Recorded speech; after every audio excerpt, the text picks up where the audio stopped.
Okay, so welcome back. Today we are doing February-March 2020 question paper 12. Question 25 is no longer part of the syllabus, so please ignore. We'll start from question 30. Okay, so a country with a fixed exchange rate experiences a balance of payments surplus. Which policy measure will enable it to maintain its exchange rate? So the first thing to note is that when we have a balance of payments surplus, what that can do is it can result, so it means that our exports are greater than our imports, so the demand for exports can rise or can go up, and what that can do is, because of the increase in the demand for the currency, it can cause an appreciation of the exchange rate. Okay, therefore, in order to maintain the exchange rate, we will need to find a way of decreasing the exchange rate. Right now, government borrowing, government spending, and the money supply will not work to decrease the exchange rate. But if we decrease the rate of interest, what that's going to do is that is going to decrease the demand for the currency.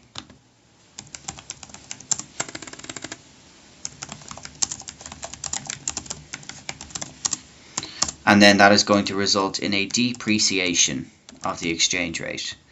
The depreciation that we have through the decreased interest rates and the appreciation that we would have from the balance of payment surplus can be counteracted, and therefore we can maintain the current exchange rate that we have at the moment.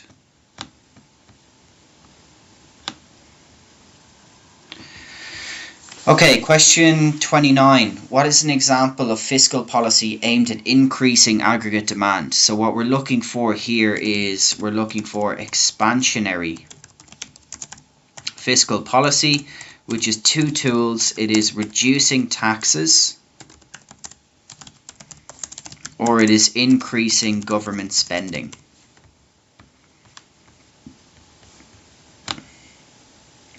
So reducing the rate of interest, that's an expansionary monetary policy. It's not fiscal policy.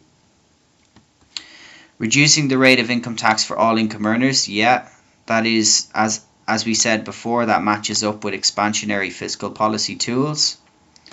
Increasing commercial banks' lending ability, again, that's expansionary monetary policy. It's the use of credit regulations. And increasing expenditure by firms on skilled training programs for unskilled workers. That would be a form of a supply side policy if it was undertaken by the government, but it is not a fiscal policy. Question 28. This is a difficult question you really need to think through. A country with a fixed exchange rate and a deficit in its current account on the balance of payments enters a recession. It devalues its currency in an effort to correct its balance of payments. So there's a couple of different components to this. First of all, they have a deficit in their current account on balance of payments. They're in a recession, and then they devalue the currency. Okay, so the different components of this. For the deficit, we would need to try and reduce the deficit, which means that we would need to have our exports to go up and our imports to come down or to remain the same. The impact of a recession would be that employment levels would reduce and income levels would also reduce. And then the effect of if I can just move this up here.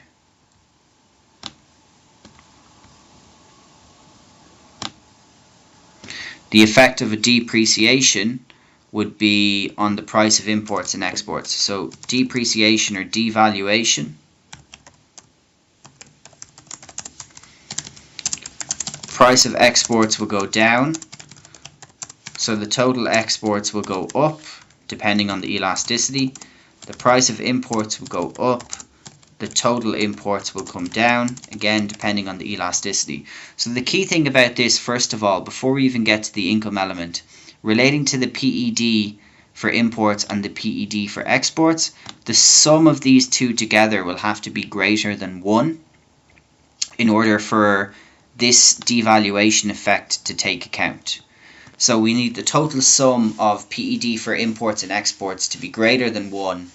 In other words, for our price of exports to go down but our total exports to go up, and for our price of imports to go down but our total price of imports to go up but our total imports to go down. In other words, to have this effect of reducing the deficit by increasing total export revenue and decreasing total import expenditure. So we can take out the ones that do not sum up to 1. 0.3 and 0.5 is only 0.8. B and D both have a total sum for the PEDs of imports and exports which is greater than 1. They are both 1.2. And then we come to the income elasticity of demand element. So remember that what we want here in this case is we want to reduce the deficit. So income elasticity of demand for imports, formula for YED or income elasticity is the percentage change in quantity demanded over the percentage change in income. Now if we have a recession, we know that our income levels are going to drop, right? So what we want is we want our percentage change in quantity demanded for imports to increase by a greater percentage than the by a greater percentage than the change in income level. So if income level goes down by, let's say, 10%, if we had option B, then we would have a decrease in the quantity demanded of imports of 8%. But we know that we need to reduce our imports in order to have it most likely to improve.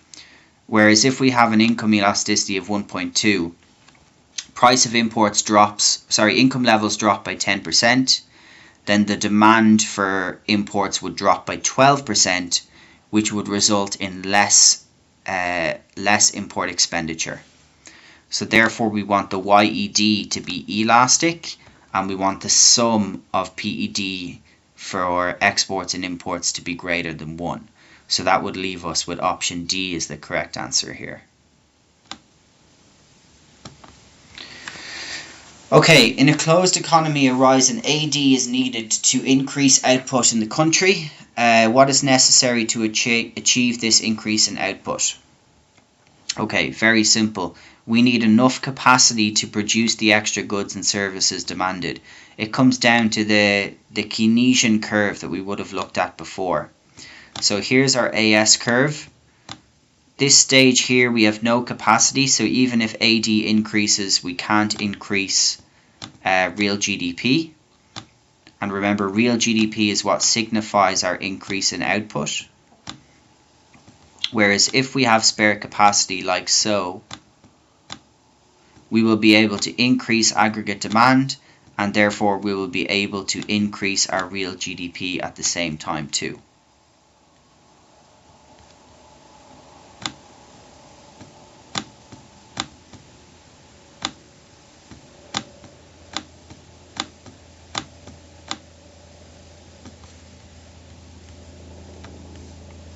Okay.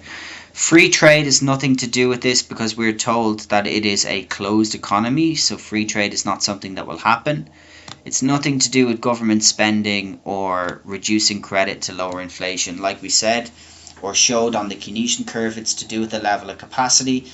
We need to be at stage 1 or stage 2 of that Keynesian curve to have enough capacity to actually increase our real GDP.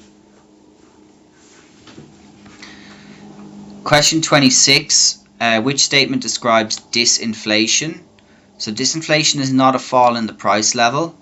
It is a fall in the rate of inflation, not a rise in the value of money and inflation below zero. So remember, disinflation is where, for example, let's say we have year 1 and we have an inflation rate of 5%. In year 2 we might have an inflation rate of 3%. So in year 2 we would be experiencing disinflation. We still have a positive rate of inflation, so it's still a positive figure, but it's just that it's falling at a reducing rate. So in year 1 we had 5%, in year 2 we had 3%, still positive but just at a reduced rate from what it was previously in year 1. Remember, deflation is where inflation is below zero, it is negative. Disinflation, we still have positive inflation, so the purchasing power of money is still dropping, but it's dropping at a decreasing rate from what it did previously. Okay, 24, 25 is not on the syllabus anymore. Same question as 30. A country with a floating exchange rate experiences a large surplus on its balance of payments. What is likely to decrease as a consequence? So if we can just go down here slightly again, we said that balance of payments surplus results in the demand for exports going up, which can cause an appreciation. Now, if we know what happens with an appreciation, when an appreciation happens, the price of exports will go up and the price of imports will come down. Okay, so therefore exports of capital would have to be wrong because a surplus means we're exporting more than we're importing. Level of employment unlikely as well to decrease because again X minus M, which is our component of aggregate demand, will be increasing and therefore we should be generating more employment as real GDP rises. Value of the currency will appreciate, it will not depreciate. But the price of imports, like we just explained there, should actually go down.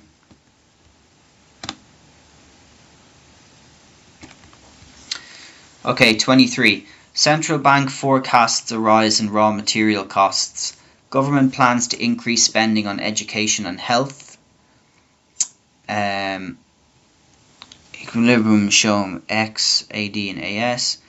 What would the new equilibrium be in the short run if the forecasts prove to be accurate and the government plans are implemented? Okay, so first of all, government spending on education and health will move AD to the right. So we'll move on to this point here. Now what we would normally expect is that spending on health and education would be a supply side policy in the long run. So it would move to B in the long run. But they're trying to trick us out in this question because they're saying in the short run, what will it be if the forecasts are proved to be correct? And the forecasts are saying that there will be a rise in raw material costs up here. So that will actually move the aggregate supply curve to the left instead of the right because it will increase the cost of production. So in the short run, we'll move on to point C. If they didn't say short run there, or if we were talking about long run, we might have a movement to C initially and then a rightward shift in the aggregate supply, either back to where we started here or over to B. Okay, so just be aware of what they ask you in the question. Question 22. Diagram shows Greece's trade position with the EU between 2005 and 2014. How does the Greek trade balance with the EU differ in 2014 compared to 25? Okay, so imports are denoted here by this dotted line. Exports are denoted by the darker black line here. So what we can see is that they have a consistent deficit, right? Now in 2005, let's just say this is approximately 10 million exports, and let's say this is approximately 35 million imports. So that will be 2005, a deficit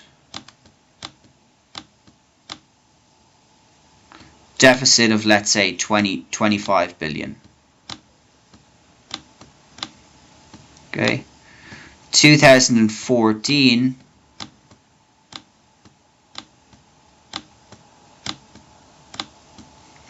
we can see imports here are roughly, let's call it 30, and exports are roughly 20. Okay, so that will result in a deficit of 10 billion. So what we have between 2014 and 2005 is that we have still have a deficit, but we have reduced the level of the deficit, right? Increasing deficit would be if the number gets bigger than 25. Surplus would be if our exports are greater than our imports, which it's not in any year that we're shown in this 10-year period, but the deficit is reduced because we've gone from minus 25 to minus 10. So our deficit is getting smaller.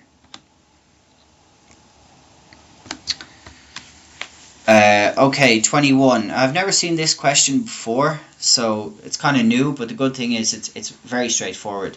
So it's about free trade, and they're saying that a country belonging or can belong to more than one free trade area, which country has the greatest opportunity to benefit?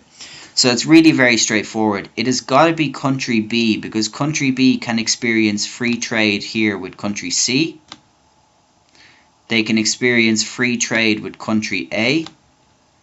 And they can experience free trade with country D because they're all included in their circle.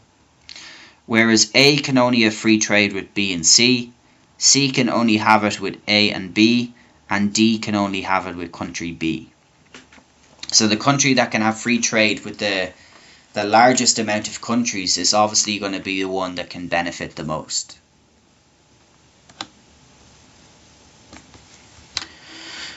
Okay, an appreciation of the South African rand. So we've explained what that does in terms of price of imports and exports already.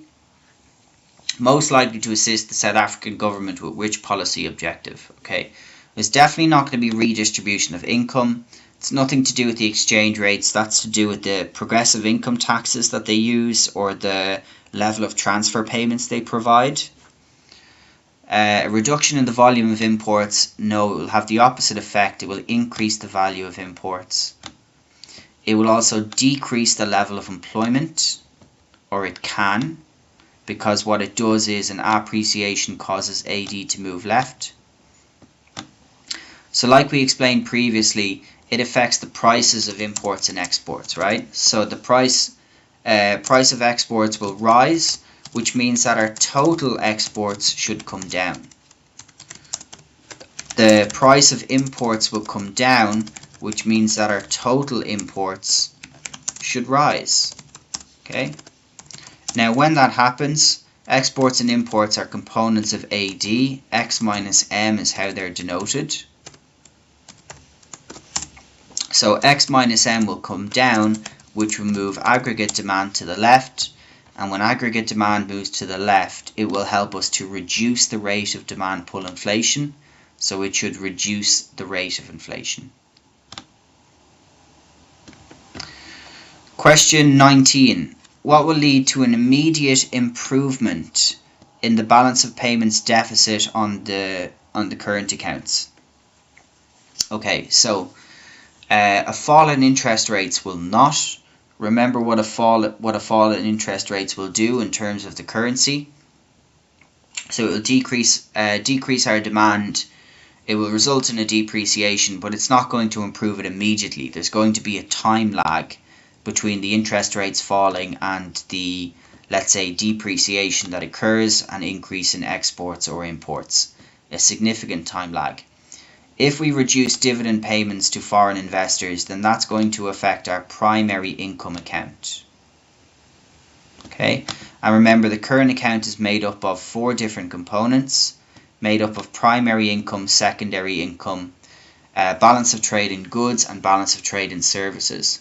So by reducing the dividend payments to foreign investors, we're reducing the outflow of money in the primary account, which will allow us to have, put it in simple terms, it'll allow us to have a better surplus, for example, on that primary income account, which will actually help us to improve our overall current account as the outflow of money will be less. So reducing standard rate of income tax, again, there'd be a time lag with that, and it won't also help us because it'll probably result in us increasing our imports. An increasing current level of government expenditure will not have an effect. We're looking for either a component within primary income, secondary income, or we're looking for something that will affect imports and exports. And all those things are unlikely to be immediate. Okay, what is an example of a transfer payment? So non-productive form of payment, covering things like pensions, child allowances or unemployment benefits. household moving savings from one bank account to another. I think they're really trying to trick students out with this. So sure, that's a transfer payment in terms of a bank, but it's not an economic transfer payment. Monthly repayment on a loan, that's a productive form of payment, so it can't be a transfer payment. Amount paid to transport goods is a productive form of payment, can't be a transfer payment. Payment of student grants by the government, so that is a non-productive means of payment. Remember, the students aren't doing anything essentially to deserve receipt of that payment. They are classified as vulnerable members of society because they need to study in order to get a job in the future, so the government will support them with grants to enable them to study in the circumstances like they provide their current level of income or their family's level of income, and they mightn't be able to afford the university education, so the government will essentially subsidize it by transferring these payments to them for study. Okay, question 17. What type of tax is 15% sales tax? That is ad valorem indirect. Ad valorem is as a percentage tax, remember? A specific tax is a tax that is like placed on a unit of the product. It could be like $1 per gallon of oil, for example. And an indirect tax is always placed on a good or a service, which a sales tax would be. Remember that direct taxes are taxes on wealth, taxes on corporation tax or income tax, etc. Question 16. What would be categorized as direct government provision of goods and services? So remember, direct provision, they provide the goods and the services directly. So a grant would not be direct provision because they're not providing it directly. Regulation in the form of minimum or maximum pricing would not be direct provision because they are not providing it directly. A subsidy is indirect provision because again they might be helping to provide the good and the service, but they are not providing it themselves. But if they take over a local bus service, they would be providing that good or that service, which means that they are directly providing it.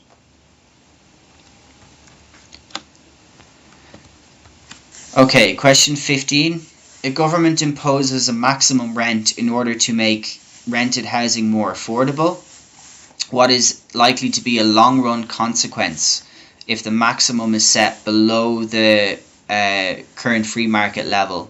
Okay, so very simply, remember, a maximum price has to be placed below free market equilibrium.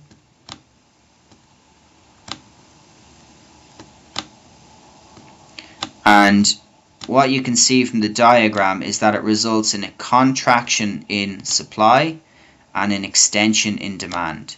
So it creates a shortage, aka excess demand. Okay, therefore it will cause a shortage of rented housing.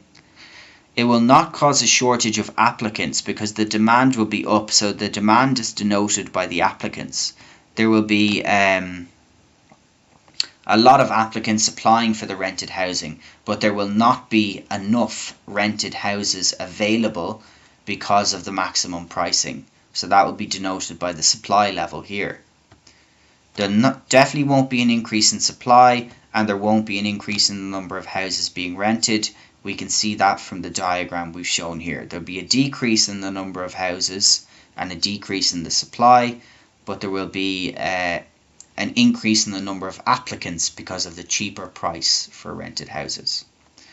Okay, students that are in class with us, we did a case study on this. If you want to look into it, something that's relevant for your essay component, you can look into the effect of the maximum price that was instigated on Ireland's housing system. I think it was in and around 2016, and the effect that that had in creating the current housing crisis that they have at the moment.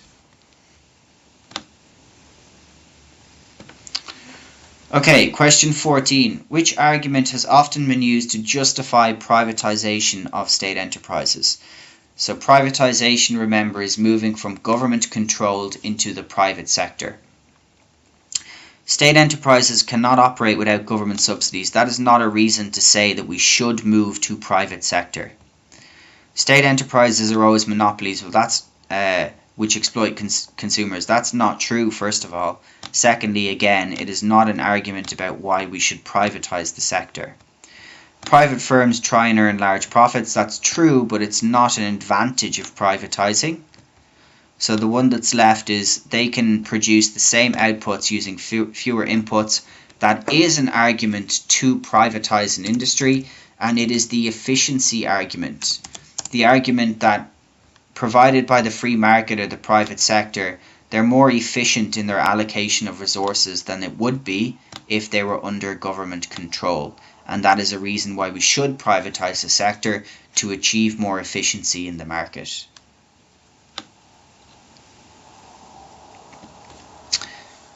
Okay, PES question. Very straightforward. All we have to do is know our formula for PES.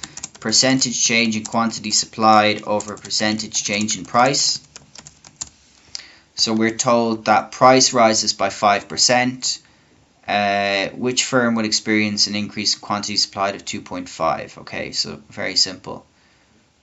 2.5 on top, just like our formula, percent, divided by 5% will give us a PES value of 0.5.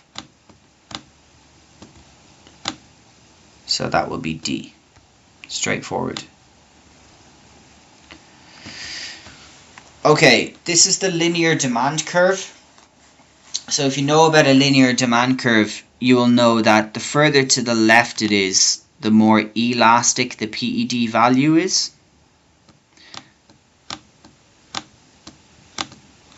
Somewhere in the middle will be unitary, and the further to the right it is, the more inelastic it becomes. Okay. Now you might be saying, why does that happen? It's to do with the quantity here. So for example, if you have the quantity at Y is 9,000. So therefore any change in price, let's say price changes by 10%, that would have a smaller change in the quantity as a percentage of where we're starting. So because we're starting with a larger number, any percentage change will be smaller. Whereas elastic here, because we're starting with a quantity of only 3,000, any percentage change in the quantity will be much larger because it has to be divided by the original starting quantity. So the effect, therefore, as we move from X to Y, from elastic to inelastic, is that the PED value will fall, right? Elastic is greater than 1, inelastic is smaller than 1, and the value of Y of PED at Y will therefore be inelastic. Okay, just to add, somewhere in the middle here would be unitary. I'm hoping anyway that you've seen this diagram on numerous occasions. It's a very common question. Linear demand curve.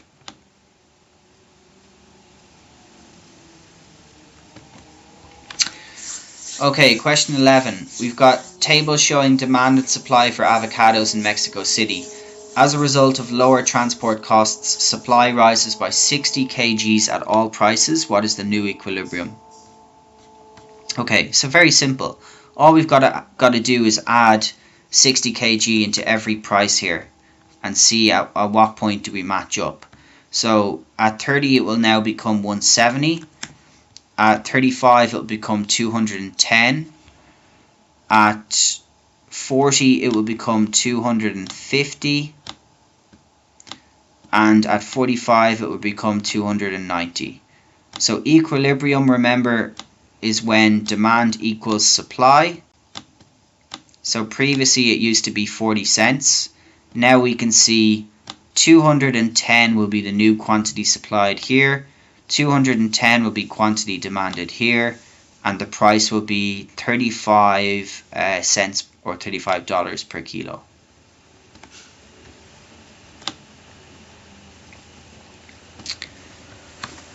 Okay, question 10. A power station burns waste to produce electricity. This produces a byproduct of fertilizer for farmers. Okay, so what is the effect in the fertilizer market of an increase in the demand for electricity? Okay, so first of all, because it's a byproduct of fertilizer, the fertilizer is created essentially as a result of this burning electricity. So if we have an increase in the demand for electricity, then what that means is that there is going to be more fertilizer produced, right? Because when they're increasing the demand for electricity, because it creates more, they make more electricity, which creates more of this fertilizer. Therefore, because we know there'd be more fertilizer produced, what we would expect to see is a shift to the right in the fertilizer, and therefore we would expect to see the price of the fertilizer falling and the quantity of the fertilizer that is being traded increasing. And that should be A. Quantity demanded will rise, as we can see here, and price will fall.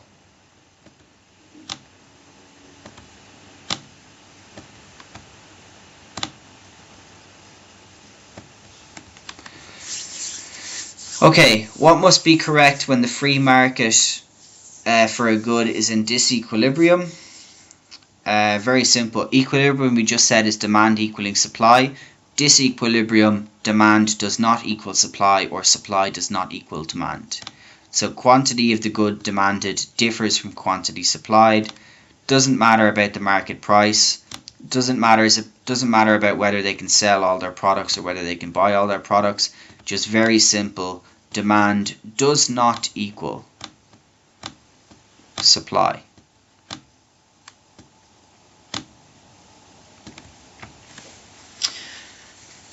Okay, question 8. Good X is related to good Y. Incomes increase and the price of good Y falls. Okay, so incomes increase, price of good Y falls. What combination would give the greatest increase in demand for good X? Okay, so first of all, whether good X is to be an inferior or normal good, the greatest increase in this case would be if it is a normal good, because we are told that the incomes increase, right? So when the incomes increase, the demand increases if it is a normal good.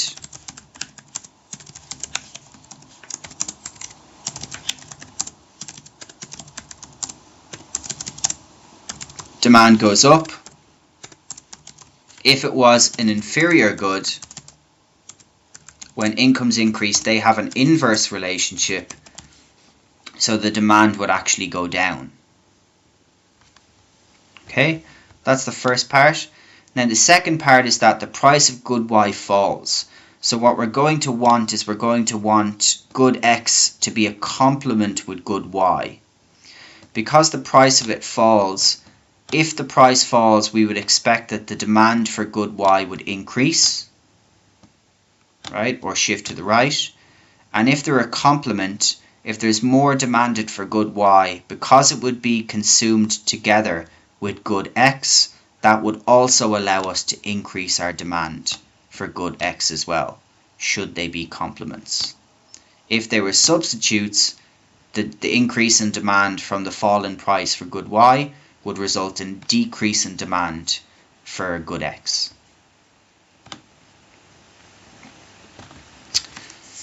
Okay, question 7. Diagram shows market for strawberries. Original equilibrium position is X. What will be the new position following the failure of strawberries to ripen? So failure of strawberries to ripen would shift the supply curve to the left. So we'd end up at this point here. And a fall in the price of cream, which is a complement.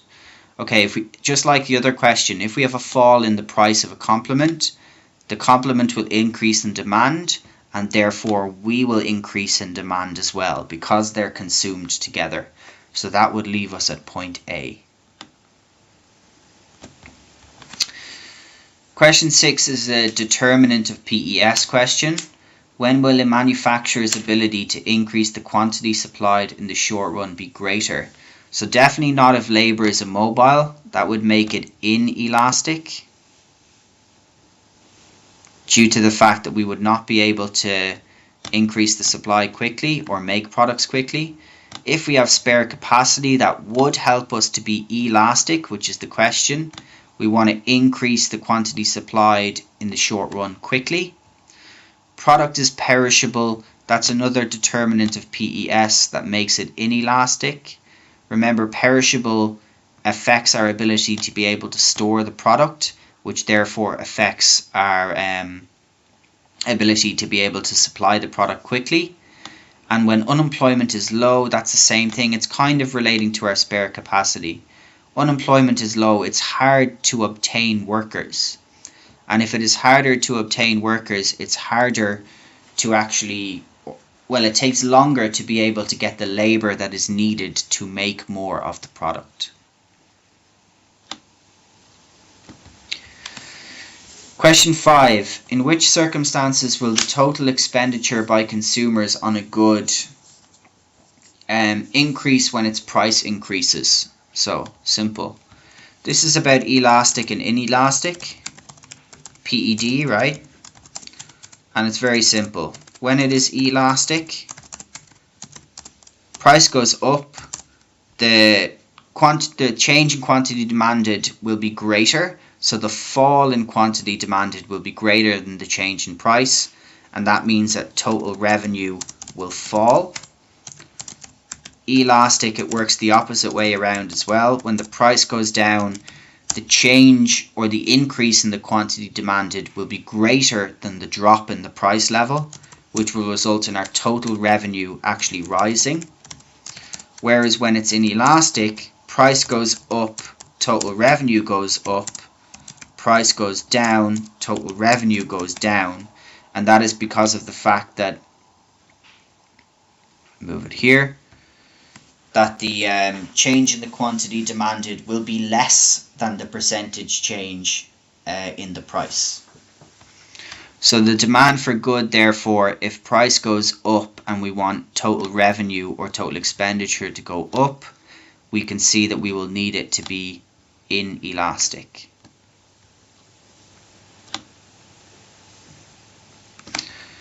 Okay, question 4.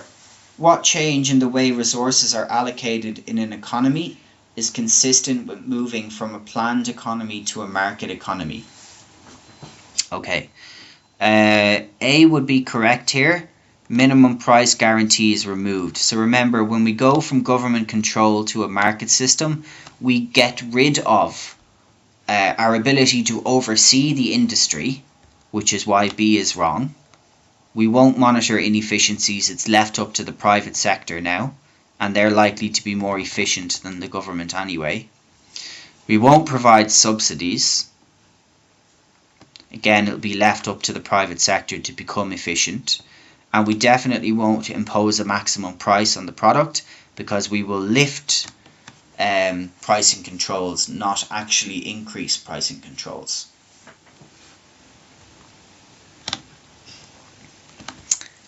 Question 3, we've got two statements. We've got to decide if they're normative or positive. Okay, remember, normative is an opinion or subjective statement. Positive is a factual hypothesis that can be tested. Statement 1, the burden of tax should be shifted more.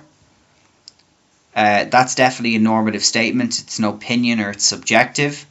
And it is in the public interest that key services are nationalised. Again, that is an opinion or a statement that's subjective. We can't test that statement. So therefore, both of them would be normative statements.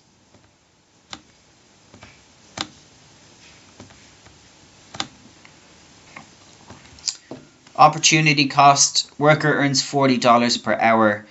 Rather than work, she decides to visit a museum for 3 hours. The visit costs a total of 40. What's the opportunity cost? Okay. So remember, the opportunity cost is not what she spends when she makes the decision to go to the museum. It's what she is giving up as the next best alternative. Now, the next best alternative is her working in her job. in which she gets paid $40 per hour and she would have done 3 hours work, which means that her opportunity cost, or what she gave up for visiting the museum, was earning an income of $120 for that 3-hour period. Finally, PPC question. What explains the shape of PPC? Okay. Remember, straight line PPC is constant opportunity cost, which means that the opportunity cost as we move our production from coconuts to fish, or from fish to coconuts, does not change. And then we only have one other type of PPC we study at AS Economics, and that is increasing opportunity cost, which is denoted or shown by a curved PPC. Okay, PPC does not show complements or substitutes, and it does not show consumption. We don't have a point here. It only shows production, which is in the name.